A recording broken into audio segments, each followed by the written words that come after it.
अहमदाबाद गुजरात। मुख्यमंत्री भूपेंद्र पटेल ने 139वीं भगवान जगन्नाथ रथ यात्रा और आषाढ़ी बीज पर्व की शुभकामनाएं दी। उन्होंने कहा कि भगवान जगन्नाथ, बलराम और देवी सुभद्रा श्रद्धालुओं को दर्शन देने नगर भ्रमण पर निकले हैं। सीएम ने रथ यात्रा के सफल आयोजन में जुटे प्रशासन, पुलिस निगम और अग्निशमन विभाग के कर्मियों का भी आभार व्यक्त किया है।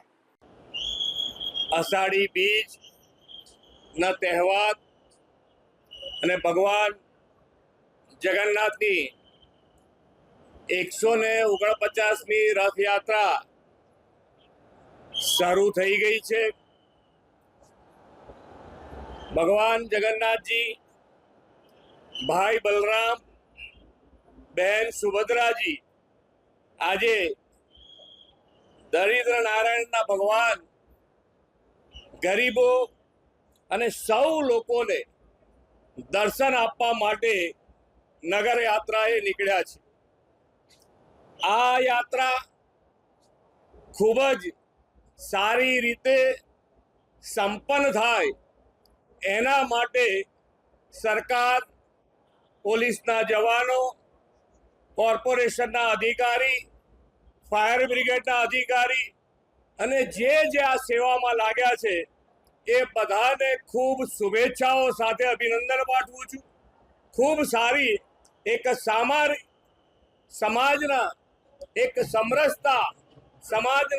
સમરસતા સૌ જ્ઞાતિ જાતિ ધર્મ ભૂલીને દરેક જણ એક થઈ અને આ યાત્રા અને ભગવાનના દર્શન હર વર્ષની જેમ આ વર્ષે પણ કરશે।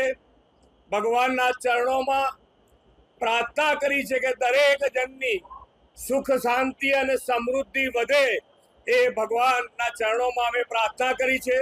आजे कच्छी भाईओ बहनों पण नवुं वर्ष है।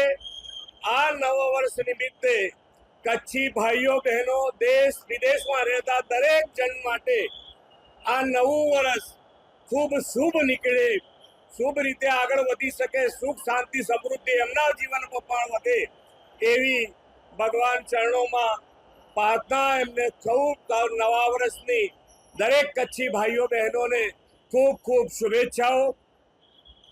आजे ज्यारे भगवाननी कृपा दृष्टि आपणा उपर रहे अने जे माननीय वडाप्रधानश्रीनो संकल्प है विकसित भारतनो, ए विकसित भारतना संकल्पमां गुजरात लीड लईने आगळ वधी सके एना माटेनी आपणने आशीर्वाद मळे, आपणने शक्ति आपे एवी भगवान जगन्नाथना चरणों में प्रार्थना करी।